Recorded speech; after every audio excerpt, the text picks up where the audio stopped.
अफजल साहब आपके साथ हैं कि ये कभी कह रहे थे कि आपने क्यों निकाला इनको? अच्छा, नहीं निकाला तो किसी ने दिया।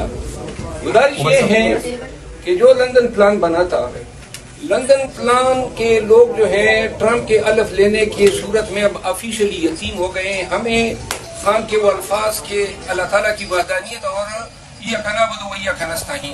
हमें सिर्फ पाकिस्तान के अवाम और पाकिस्तान की आईन से खैर की तवक्को है। हम ये नहीं चाहते, लेकिन जो ज़ुल्म और जबर का तसलसल था अमरीकी आशीर्वाद से, बाइडेन इंतजामी की वजह से उसका तसलसल रुक जाएगा। ईवान में बिजनेस चलाने देने से कहीं ज्यादा इस मुल्क के अवाम के लिए जरूरी है कि इस मुल्क में हम जमहूरी अवतार को प्रमोट करें, इस मुल्क में फिस्तायत ज़ुल्म और जबर के खात्मे के खिलाफ आवाज उठाएं। बुनियादी हकूक का इन्होंने मजाक बनाया हुआ है। सियासी हकूक इमरान खान की सूरत हाल आप देखिए, एक केस खत्म होता है दूसरा शुरू हो जाता है। तो लिहाजा ये जो बिजनेस इन्होंने करना था, इससे कई अहम जो है अब आप सुप्रीम कोर्ट की हालत देखें। 26वीं आईनी तरमीम में जिन जिन फरीकेन और पार्टियों ने वोट डाला है, उन्होंने अदलिया का ये हशर कर दिए हैं। रोजाना अब फलां जज साहब ने ये नोटिस दिया, फलां ने नहीं इंसाफ करने पा रही है, न आपस में एक दूसरे की शादियों में शरीक हो रहे हैं। तो लिहाजा जो लोग पाकिस्तान का ये हशर कर रहे हैं, इनको सामने बताना है। ये छोटी चीजें इंटरनेट की रफ्तार और इंटरनेट की रफ्तार भी इन्होंने घर की हुई है। और जिस तरह असेंबली के फ्लोर पे उमर अयूब खान ने कहा कि मछली इधर ही आ जाती है, हमारे केबल काट लेती है। आखिरी बात में ये गुजारिश कर दूं, पाकिस्तान में हम देख रहे हैं कि इंशाल्लाह आने वाला वक्त वो अवामी जिद्दोजहद का होगा। अगर मुज़ाकरात कामयाब नहीं होते हैं तो लिहाजा हम खान के हुक्म पे दोबारा पाकिस्तान में स्ट्रीट पावर शो करेंगे, दोबारा पाकिस्तान में हर उस जगह का रुख करेंगे जिसकी हिदायत हमें बानी चेयरमैन से मिली। हीरो हैं आप माशाल्लाह, ये आप तो माशाल्लाह खजूर के दरख्त की तरह हैं।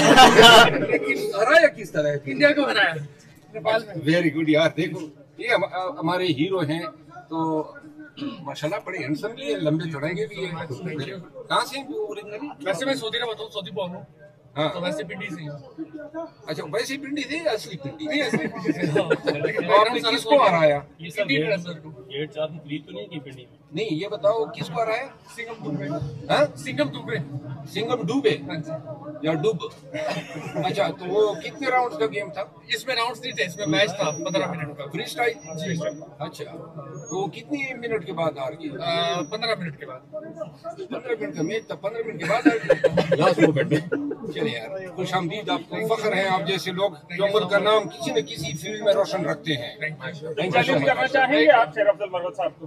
नहीं, मैं यही कहना चाहूंगा कि बहुत यानी मीडिया इनको देखते रहते हैं हम सब, इनकी इंटरव्यूज वगैरह तो बहुत अच्छे हैं ये। बस और क्या, मैच में चैलेंज करेंगे? नहीं चैलेंज तो माशाल्लाह, ये जिस्म इसी तरह रखो, मोटे नहीं होना है, ठीक है ना? आप बड़े हैंडसम हैं। Thank you. माशाल्लाह जी, आप इधर के हाँ, पिक्चर ले लें। आपका कद कितना है? 6'5".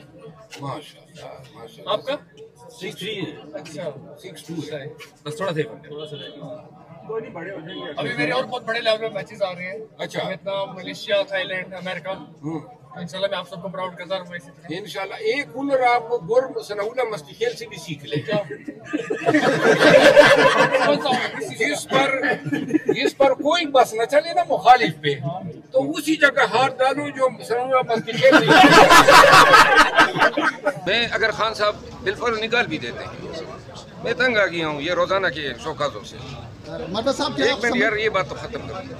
रोजाना के शौकातों से, ये ट्रोलिंग से एक फायदा होगा मुझे कि जो लोग ट्रोलिंग कर रहे हैं उनके साथ खुल के दो बात कर सकूंगा, फिर कोई लिहाज नहीं होगा। जो मेरी ट्रोलिंग कर रहे हैं सोशल मीडिया पे, और फिर मेरा इरादा भी है, लेकिन मैं खान के साथ रहूंगा। खान निकालता है तो बेशक निकाल दे, मैंने कोई गुनाह नहीं किया है, मैंने कोई कसूर नहीं किया है। आप यकीन करें, मैं आपके तवज्जो से तमाम पाकिस्तानियों को कहना चाहता हूँ, जिस अंदाज से ये मेरी गलम गलोच कर रहे हैं, मेरे ऊपर रोज़ाना इल्ज़ाम दर रहे हैं, यकीन करें एक वक्त आया मैंने अपने आप को बेबस और लाचार महसूस किया, लेकिन फिर मैंने कहा कि मैं तो वकील हूँ, दूसरों को हिम्मत देता हूँ। फिर मैंने जाके इनके खिलाफ केसेस डाले हैं, 28 केसेस हैं, इनकी तादाद बढ़ेगी, छोड़ूंगा किसी को नहीं। ये मैं वकील हूँ, अगर कोई मेरे खिलाफ इल्जाम तराशी करेगा तो इंशाल्लाह अदालत के कटहरे में हूँ। देखिए वो सोशल मीडिया ये नहीं है जो PTI को नुकसान पहुँचे, ये तो डॉलरी यूट्यूबर्स हैं, डॉलर कमाने के चक्कर में उनके वो अंधे हो चुके हैं। جھوٹ بول رہے ہیں، غلط بیانیاں کر رہے ہیں اور ان کو پیسے سے سروکار ہے، چاہے وہ اس کے لیے پی ٹی آئی پہ الزام لگائیں۔ پی ٹی آئی کا کوئی لیڈر ان کے شر سے محفوظ نہیں ہے، تمام پہ غداری کی سرٹیفکیٹ یہ بدبخت بانٹ رہے ہیں اور خود کدھر بیٹھے ہیں۔ ذرا آ جائیں نا تشریف پہ تیل لگا کے پاکستان، پتہ تو تمہیں چلے۔ بیسک وجہ صرف ایک ہے، آپ ادھر میرے ساتھ کھڑے ہو جائیں، جتنے عوام آئیں گے، چاہے نون کے ہوں گے، پیپل پارٹی کے ہوں گے، پی ٹی آئی کے ہوں گے، جے یو آئی کے ہوں گے، سب آئیں گے میرے ساتھ تصویریں نکالیں گے اور آپ کسی اور مشاہدے کو کھڑے کر دیں، کوئی تصویر تو چھوڑو ہاتھ نہیں ملاتا ہے۔ اللہ نے لوگوں کے دلوں میں محبت ڈالی ہے، اس میں میرا کوئی کارنامہ نہیں ہے اور نہیں یہ کسی انسان کا کارنامہ ہے۔ اگر کسی نے ڈلوانا ہوتا تو وہ شیر افضل کو کوئی نہ چنتا، وہ چنتے جو جن کے منظور نظر ہوتے۔ میں اس جیلیسی کا میرے پاس کوئی علاج نہیں ہے۔ باقی رہی بات خان کے ساتھ، میں پشتون ہوں، میں نے ماں باپ نے میری پرورش کی ہے، یاد رکھیں نہ میں کبھی زندگی میں خان کے خلاف کوئی بات کر سکتا ہوں، نہ کروں گا، چاہے خان میرے ساتھ کچھ بھی کر لے، اور نہیں میں خان کی پارٹی جو ہے اس کے کاز کو نقصان دے سکتا ہوں۔ باقی رہ گئے دوسرے لوگ، وہ چاہے کوئی کیوں نہ ہو، وہ اب جو بھی میرے ساتھ کریں گے میں انشاءاللہ قانون، اخلاقیات اور اقدار کے تحت ان کو جواب دیتا جاؤں گا۔